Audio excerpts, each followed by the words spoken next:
Yeah? Is it good? Yeah. Right, okay, calm down. Okay. Don't start. I'm not doing anything. Right, okay. Cool.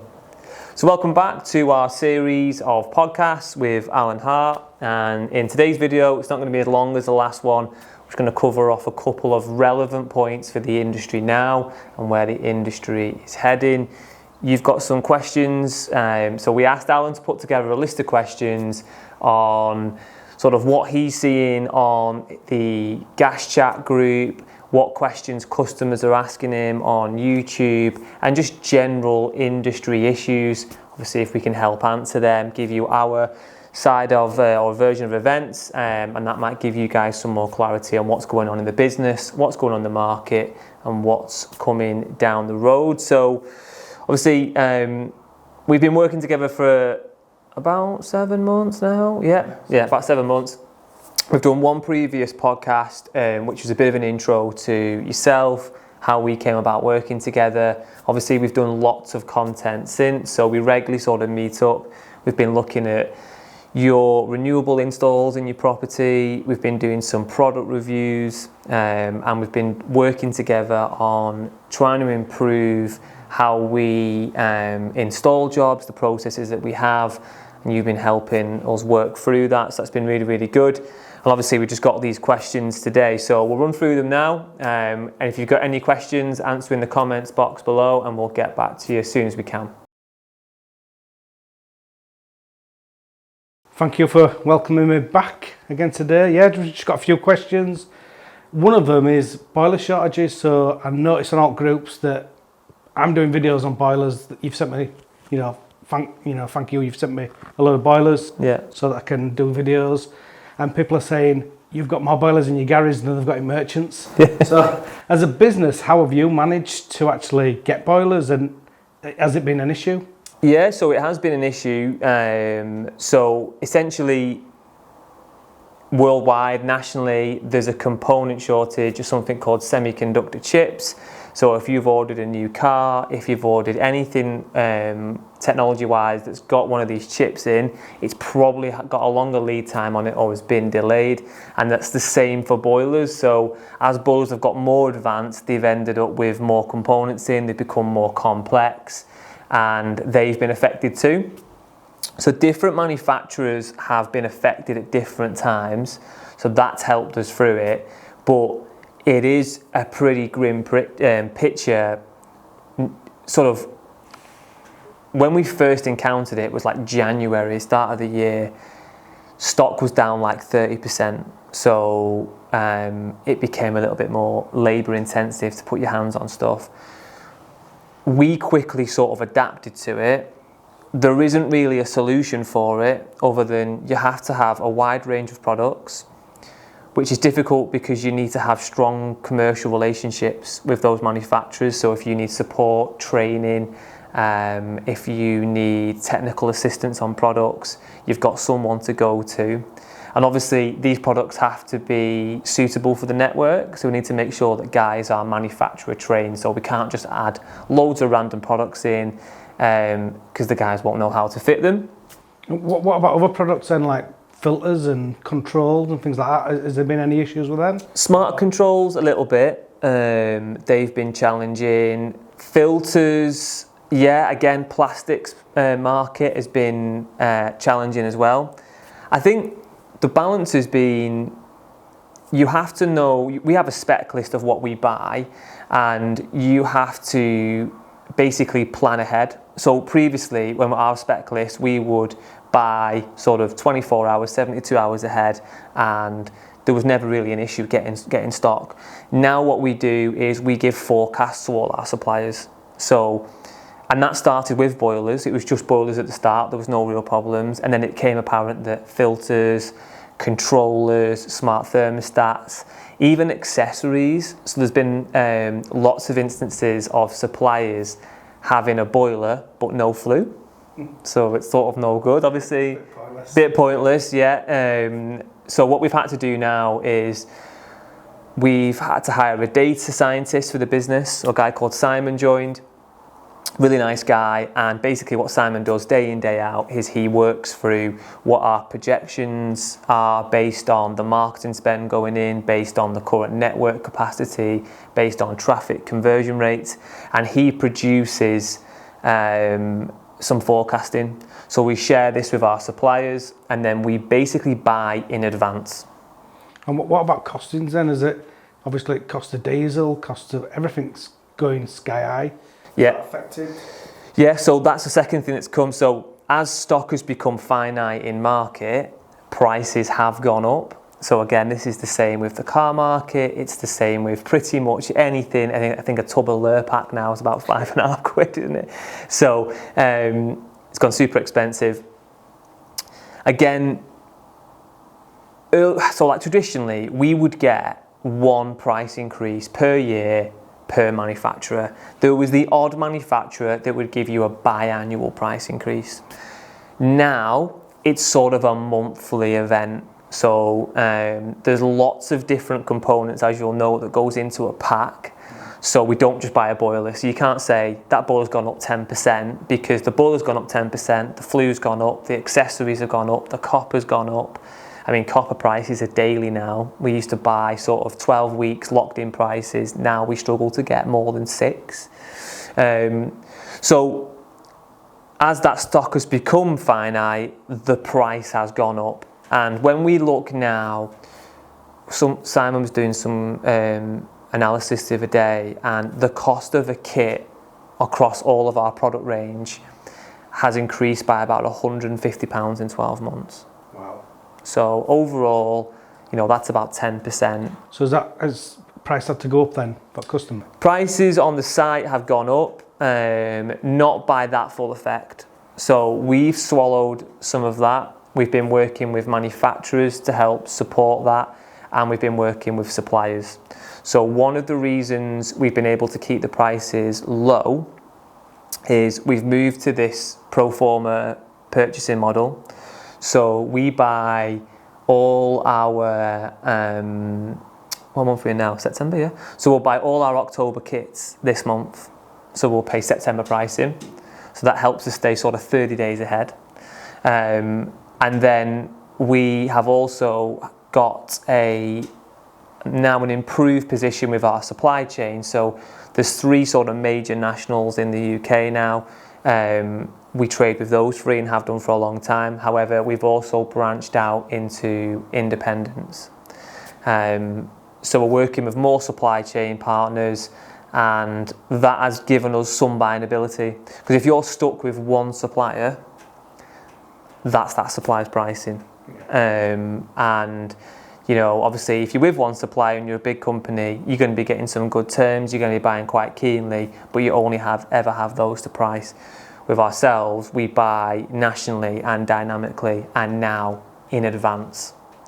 So the cost increases are likely to stay with us. I think that speaking to manufacturers and suppliers, there's no real certainty in market about guaranteeing or locking in prices for more than 30 to 60 days. So would you expect it to go up even more? I think it will increase again, yeah. I think next year we'll see another 10% on top of prices. How much of that is actual price increases and how much of that is manufacturers taking advantage of it is yet to be seen. For example, one of the big talking points was fuel, because it's £2 a litre, it's £2.15 a litre. Well, that's come back down now, but we've not seen those prices come back down. So, however, the reason prices, I think, will continue to rise is the same for everything else that's going on, is there's just a shortage. So demand is very, very high, and there isn't enough product in market. So suppliers who've traditionally worked on margins of 10%, 15%, 5%, whatever it is, I've probably taken a view and thought, well, we can charge 20% because we've got more customers than we've got stock. We've got a reduced amount of stock, so we've got fewer chances to make money. So we've had to increase these prices. So I do think it will continue to rise. As a business, we don't pass on the full rise to the consumer. We're basically just working as closely as we can with suppliers and manufacturers to keep it competitive. And obviously, if something goes up £100 to us from a supply perspective, we'd have to put the price up 120 for the customer because of the VAT. So the customer gets like hit again if you went the full hog. So obviously we don't want to do that. And what we have introduced to combat it as well is different finance products. So we've put 4 years interest-free credit on. So what we've allowed people to do is, although the prices increase slightly, we have lengthened the period of interest-free credit, so it gives them a lower payment over an extended period to try and make it more manageable. Obviously, you have to lend responsibly. You need to make sure you know what you're entering into, but it's an option there for consumers. Have you seen demand for boilers go up with the prices of gas? Because obviously the price of gas has gone up, so now the savings by putting a new boiler in is going to be bigger. Yes, the demand for us, because it's a growing business, we have a positive growth figure month on month. So it's difficult for us to gauge actually, has demand dropped, has demand improved, because we're on this sort of growth spurt. However, the market for gas boilers this year is down, I think, net about 15%. But a lot of that's to do with supply. It's not actually to do with demand. So we have seen an increase. We've had the best ever June, July, and August was a record month for us in terms of net sales. We ask consumers, is your boiler broken? Is your boiler working? We have an energy savings tool calculator on the website. So what we are seeing is lots more engagement from consumers around, what's the most efficient product? They're using the energy saving calculator. There's less people coming through who've got broken boilers. They're more, my boiler's working, but it's 25 years old. Yeah. It's on its last legs, and it's expensive to run. So do I repair it, or do I buy a new one and try and combat those energy price rises? So we have seen some demand from that. It's hard to quantify, but overall, we're up, which is positive news in a market that's down. Yeah. If we continue on this trajectory to the end of the year, as long as we can buy the stock, if it's available, we'll have another record year. So it'll be great. Can installing a new boiler really save you money? Yes, it can, depending on the product that you have now. And I think it's greater than just changing the boiler. So there's how the boiler's installed. Yeah. What goes along with that boiler, but also consumers need to change their habits as well. So you could save money by not changing your boiler if you change your habits. So, basic stuff like not having your heating on when you're out, making sure that you're using it to the minimal amount that you actually need it. So your thermostat, doesn't matter how high you turn it, it doesn't get any hotter, it just stays on for longer. And also managing stuff like your flow temp on your boiler. So we did a short video the other day, didn't we, which was, if your boiler's turned up to maximum on the central heating side, does it need to be? You'll probably find that, turning it down slowly, if you can test it by having your heating on and turning that temperature down until you're comfortable, every time you turn that knob, that'll save you some cash. And also, same with your hot water as well. So obviously, if your hot water's set at 65, does it need to be 65 if you can't put your hand under the tap? Is there any real benefit to that? Also things like the system being clean. System being clean. Yeah, 100%. So that goes, so when we change a boiler, we've been promoting what we call the Heatable Pro Flush, which is a standard that we came up to or put together with AD. So it's using a piece of their equipment. It's using chemicals, not just a standard cleaner. We use a different cleaner and we have a process which we go through with the guys to make sure the systems are as healthy as they can be. Because if you fit a new boiler onto a really poorly maintained system, you're not going to see the benefit of the savings that... You probably will get some saving, but not to the full degree. Yeah, 100%. So as standard, we do a chemical flush using a chemical cleaner and a mains flush. If we go to a system and the system is beyond the chemical flush, then we'll notify the customer and say, look, we've done this is part of your deal. However, if you want to get maximum savings, you should have this cleaned. Now we can do that for you, or you can use someone else. It's not tied to us. Any competent engineer can flush your system, couldn't they, with a power flush or a Magna Clean or whatever it is. So it's as important as installing a new boiler as it is to make sure it's installed correctly, it's installed compliantly onto a clean and healthy system. And if that's your motivation for purchasing a new boiler, that's the bit you want to focus on, and that's the bit obviously that we... Things like thermostats as well on radiators. Thermostats on radiators, obviously new building control regulations now require all radiators, apart from one obviously, or two if you've got two zones, to have a thermostatic radiator valve fitted so you can control the individual rooms. And again, you can make further savings from stuff like smart thermostats. But again, smart thermostats, just installing a smart thermostat doesn't necessarily save you money. You'll get some advantage from it because it'll be smart programmed and it'll have all those bits.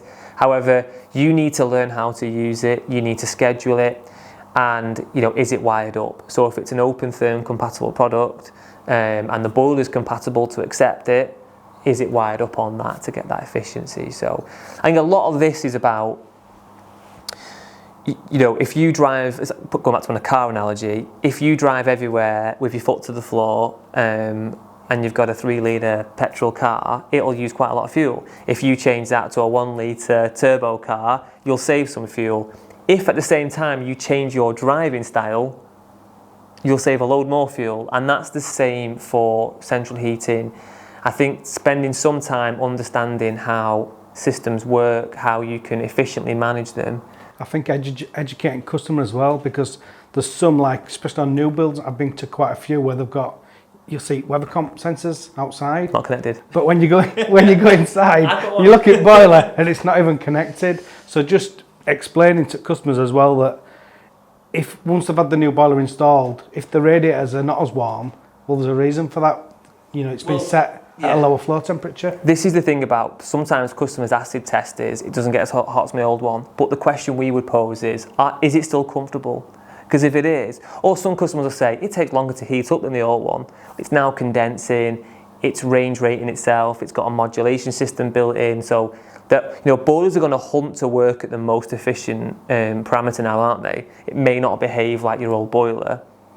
Something else I think which is really important on the energy savings piece, and a large national utility makes these claims as well, is save up to £580 by changing your boiler. All those sort of statements are made by taking the worst possible boiler in a detached house and upgrading it to an efficient. It's just a scam really out there. In some respects, it's misleading. We don't sort of quote that. Obviously, it's save up to is the classic sort of get out for marketing. What we promote customers to do is if you run a quote on the Heatable website, you can then use the energy savings calculator. So we've built a tool with the Energy Saving Trust, and this tool essentially has got every single boiler that's ever been manufactured.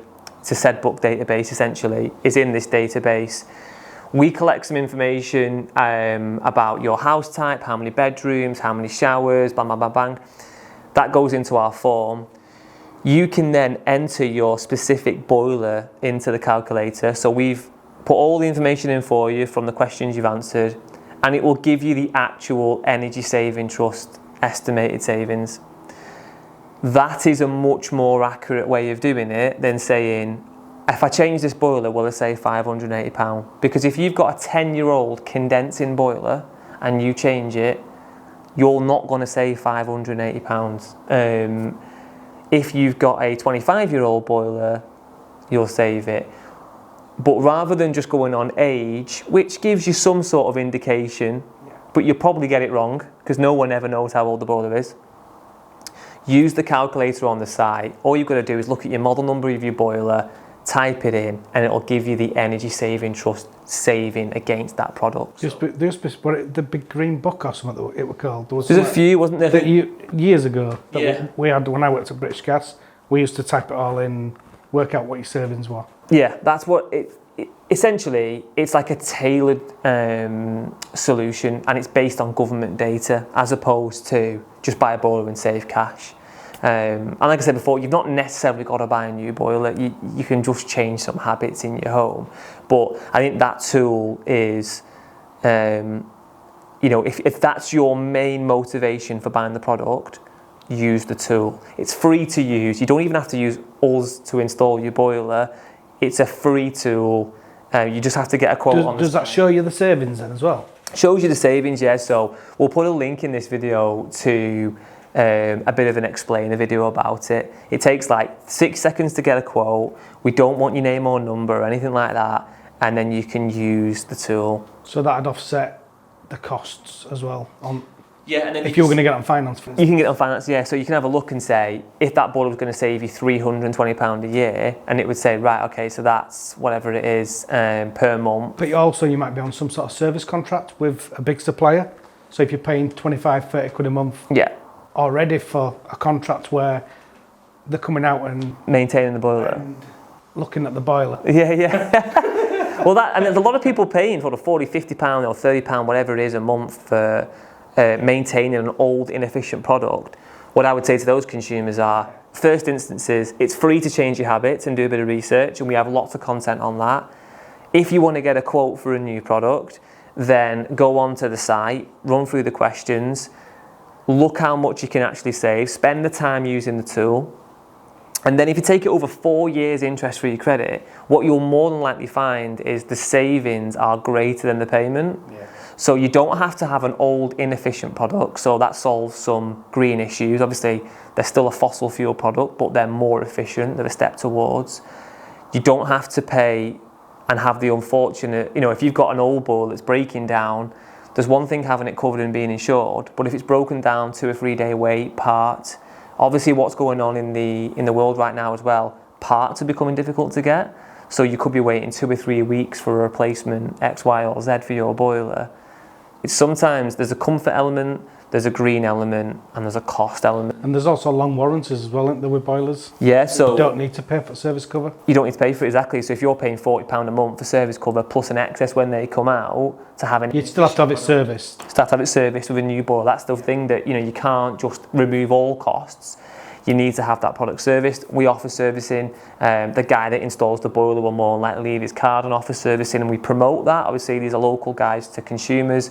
We want them to take up the work. That's absolutely fine with us. We would like to think that we're a which accredited installer now. So all of the guys have gone through the which process as well. So it's not just us as a business, it's the actual contractors go through the vetting stage as well. So they get a competency test, they have to have DBS, they have to have spot checks, there was on-site interviews. So, these are all qualified good guys, and you as a customer can now have confidence that if you want them back to the servicing, you can ask them direct. And that sort of leads on to my next question. All these rising costs, fuel costs and Yeah. living costs, as engineers, are you paying the engineers more money now? You're going to ask that. Okay, so the base rates of the rate card have changed slightly, or changing slightly, coming out in the next couple of weeks. And we're paying more for accessory installations, so smart thermostats, that kind of guy. What's the main way we've combated this is going back to the efficiency piece. We're now promoting the Pro Flush as part of a bundle, and we include that with the 0% 4 years interest-free credit. So if you look previously, we would have a set rate card and there was rarely ever any attachments. As we've now bundled up these packages, we're now seeing a higher penetration rate of customers that are buying the bundle because it's based around energy savings. So what this has meant is that guys have ended up with a larger work card. So when they've gone into a job, their overall rate is generally higher. It's not ruled out for us to review rates, obviously, given the current economic climate. Right now, we're tweaking them slightly to help them out, and we're seeing this higher attachment rate. There may be a point down the road where we reconsider it entirely. The welfare and taking care of the guys, making sure they're properly paid, is a primary sort of objective of the business. You know, we feel that we pay a really good rate now. I know there's plenty of guys out there that want to charge £1,000 a day to fit a boiler. That's cool. We're not competing for the same customers. So, you know, you can charge those customers that. We charge customers a different rate. The guys that are happy with the rates that we pay, we're always there to try and support them. We do a lot of engagement work with guys around, you know, install of the month, stuff that's coming through, new regs. And we're also there as well just for an earpiece. So if, you know, anyone's stressed, anyone's having a bit of a tough time, if anyone's got any money worries, you know, we can put them in touch with the right sort of agencies as well. So it is on the agenda. The main thing is customers are seeing the value in these energy saving measures, and guys are being paid for it. So it's sort of a win-win. So for engineers, how do you make sure that the quality, the standard? So you said about which trusted trader and stuff like that, and how do you manage it? Going on, do they go on manufacturers training courses? What do they do? So there's a whole host of quality measures. So one of the challenges of growing at the rate that we have has been managing the network to the quality that we need. The Which Trusted Trader accreditation, it's not just like a local one that we had, it's the national accreditation, and it's difficult to get through it. So it's not just a case of you can walk in and, you know, which are a public facing sort of consumer body. They don't rubber stamp anyone without making sure that you're doing a good job.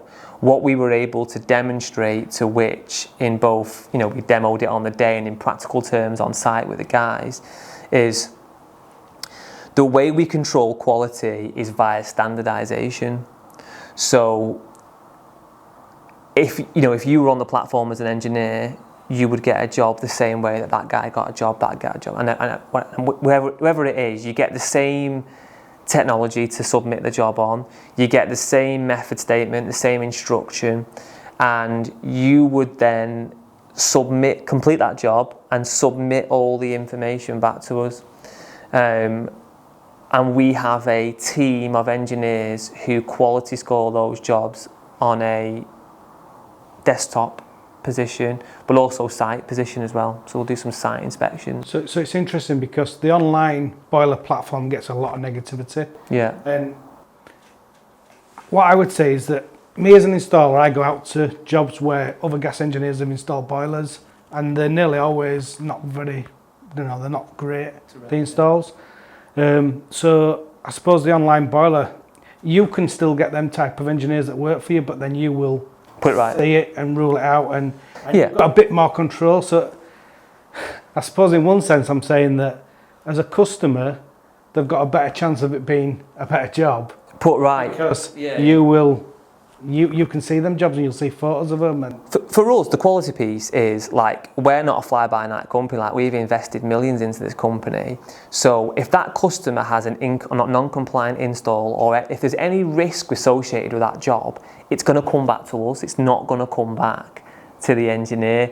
Unlikely anyway, you know. So what we need to make sure is first time round that job's compliant. We're not asking for anything over and above what the regulations state.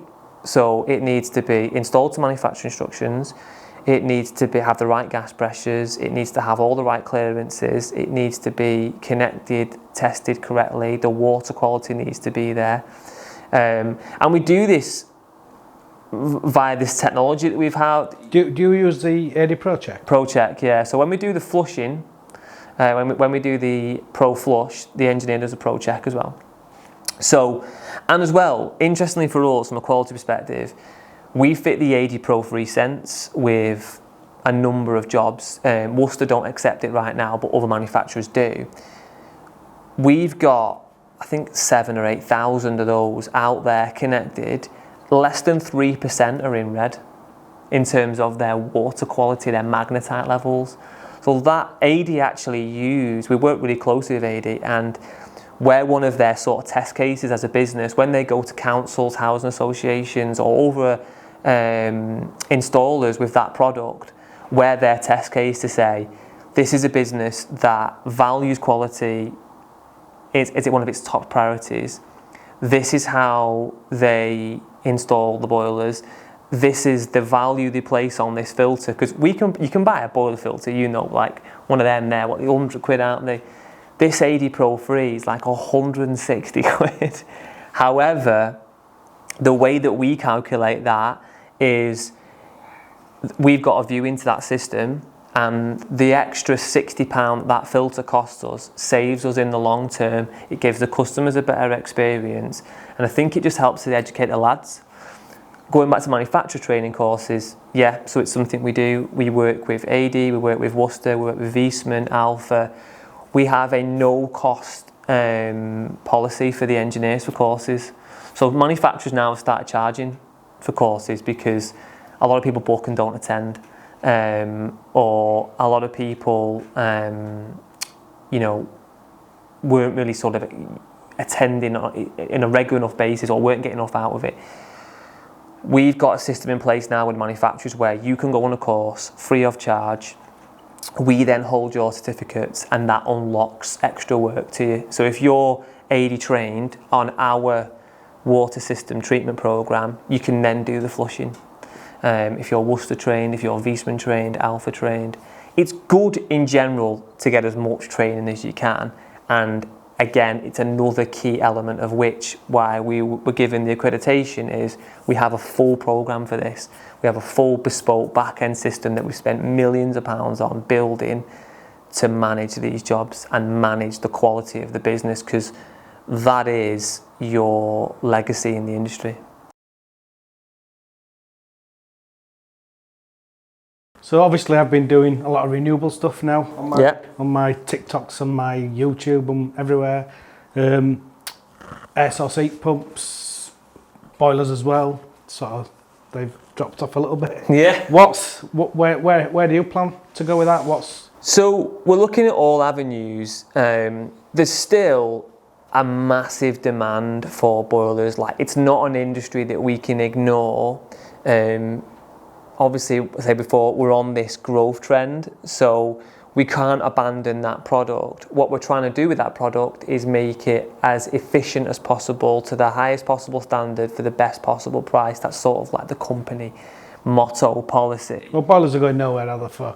No, and if you think about, installing a heat pump and installing a boiler, right now, a boiler will cost you £2.5 grand, or as little as $17.95, and a heat pump could be after your grand, £5,000 to £10,000, £15,000. So investment wise, it's a lot less, and running costs is very subjective. You can't just quote a blanket saving with a heat pump. You've got space as well. Yeah, obviously I've done it all at my house. So I've got a heat pump, I've got the cylinder, renewable cylinder, and it needs a lot of space. So that's not suitable for... It's not practical for everyone. Yeah, and what's important with renewables and with those sort of products is you need to have good quality people installing them for you, and you need to make sure that you're getting proper advice and proper surveys and proper savings calculations, not just blanket save X amount a year of a heat pump. A bit like going back to the boiler thing a minute ago with the energy saving calculator. You can't just market a blanket saving. It doesn't really work like that. So we're exploring all avenues. Obviously, manufacturers are super keen to work with the business for help launching products. They're trying to get us to take on products. We don't want to be a jack of all trades and a master of none. We're still mastering the whole boilers installation piece, and that will continue. The two products that we're considering at the moment, one of them is a definite and is launching around January time with a bit of luck, is solar. So obviously we're working together on that. We've done 4 or 5 installations now, and we're monitoring, we're trying different bits of kits. We were just talking earlier about, we've tried 3 or 4 different batteries, inverters, panel types, and just sort of fully understanding that market. We've hired a couple of people from that industry as well that are helping us through that process. But again, you know, that industry's plagued with product issues and delays, so we've had to invest a significant amount of cash into pro forma in stock for that, which is taking up some resource and some time. And that could also complement the boilers, couldn't it? So you could, if you've got a gas boiler now and you want to do something, you could go down solar panels, you could go down batteries, and then later on there might be an option. Technology might move on. There might be smaller heat pumps, there might be heat pumps that are easy to install, you know. That's the bit. We don't want conflicting products. So solar is a product that complements the website. One of the benefits of the business is, obviously, we've built this technology platform, which, like I said before, has cost an awful amount of cash, awful lot of cash rather, and we can then use that to go into different markets and keep the same standards, keep the processing, keep the ordering system, keep the engineer apps live. So solar is going to be the first product that launches, and there's just some final tweaks going into the technology of that now. Heat pump wise, no immediate plans. It's something that we're keeping an eye on. You know, we're not like we're just ignoring it. It's just not something we've got a launch date for. One product that we've been working with one of the manufacturers on quite closely recently is a hybrid heat pump. So this is a piece of equipment which is a gas boiler with a small sort of 4 kilowatt heat pump. The idea being that the heat pump takes your initial heat up from 0 or 11, whatever it is, to 40. Then the gas boiler kicks in, the gas boiler does the hot water. Quite a good bit of kit. Very popular on the continent. You can actually enter in your tariff data into the controller, and the boiler will decide the most efficient route to producing what you want. So if it wants heating and it thinks, okay, well, the weather comp in the unit saying it's 10 degrees outside, they're only calling for 17, the heat pump can do that because we're on this rate of energy. Or if it's 2 degrees outside and they're calling for 20, we'll do a mix of both, or it might be total gas. So that's a really interesting bit of kit, and overcomes a lot of the challenges with heat pumps because space isn't as much of an issue anymore. You ain't got to have a cylinder. It's combi market only. It's the only drawback. Price to entry isn't as high as you think. And from an installation perspective, it's pretty straightforward. I think that hybrid heat pumps should be a consideration for the government because it's a phasing solution. So if you think about how, again, cars, sort of a subject I'm quite passionate about, were launched into the market, you had petrol cars, there was a few early Teslas like the Roads that they did, which was the Lotus Elise, wasn't it? And then you had like Nissan Leaf, Zoe, sort of quite niche market, but the hybrid market came in. And what that's done is allowed people to have a bit of a taste of electric and understand the dependency, understand range. Again, driving characteristics change a little bit. And then it enables a move to full electric. And that could be the same for these hybrid solutions, which is your gas boiler and your hybrid. It will always save you money, not to the same degree as having a full heat pump and an insulated home. However, it will get customers thinking about when my heat pump's kicking in, getting used to having an external wall unit, you know, because that's not something we're used to aesthetically in the UK. So they're really, really interesting. Those two products, solar's a definite. Hybrid, again, we're doing some testing, so we've got 2 or 3 going in early part of October as test bed installs. We'll monitor them, work with the customers and see what the feedback is, and then look to launch that. How soon will solar panels be for sale on website? Hopefully January time. So we're just about to get the accreditations. They're just coming now. Stock's been a priority and an issue. However, we've pro-formed with some stock. We've been building a network. The thing that's taken the time with solar has been working out which products work, because we rely on support from manufacturers, not financial, but we've got a technical query, this customer's having this experience. You're also going to sell a lot of them, aren't you? So if there's a problem, that's a big problem. I don't want to install 50, 60, 70 kits in one go and then be like, oh my God, these panels don't produce, or these inverters overheat and shut down, or whatever it is. So that's what's taken the time, because we're so protective over the brand, and especially with stuff like Which, obviously we work closely with them. We can't just launch a product in market. So is that still going to be under the Heatable brand? Still under the Heatable brand. Any other No, names? we were going to do it separate, but we're just going to keep it under the brand because it makes sense. The technology is owned and by this company. Obviously, we own this building, so we've got the space to move into it. We've got a lot of experience in the business. So, and from a consumer perspective, it's some security that this business has been established since 2013. So, I think Jack's shaking his head that we're talking too long. We're talking too long now. No, we're all right. We'll wrap it up in a minute. Yeah, so it'll probably stay under this brand, and because I think it complements existing customers as well. So if a customer's had a boiler installed by us, they've over 5,000 have left a review on Trustpilot saying it was a 5-star experience, and I think we've got less than 1% of negative feedback online. So the next time they come round to make a purchase, hopefully that customer will trust us and wants to work with us to get it done. So we'd like to stay with those customers and keep that relationship. But we've got more updates to come on that. We'll be doing some more content. So I think what the good thing to do is we'll take you to the solar installs. You can look at them, compare them against yours. We'll go into the hydrogen house, aren't we, as well? That's next week, isn't it? Is it? Yeah. Next week, yeah. And we're doing the hybrid as well. So we'll go down to that manufacturer and Are we doing some videos there as well? do some videos there as well. So they'll be on the channel as well. So both channels. Interesting. Obviously, that's another avenue again. Just quickly at the end, I know, especially with time. Another avenue is hybrid. Still not been ruled out. Hydrogen. And it's an option. All the products we sell now except the 20% blend, but there are 100% blend products, full fuel products out there now. We're going to see a house. It's the northeast, isn't it? I think. We've said with Worcester Bosch to look at one of them products, see how it's performing. That whole house is run on hydrogen in terms of. They've got a street now they're building as well with different systems in. Of houses.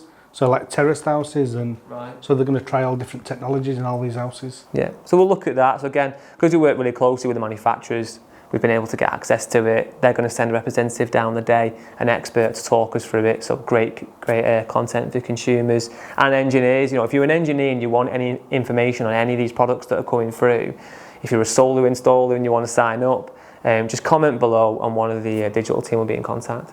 But that's it. Yeah. Thanks very much. See you all soon.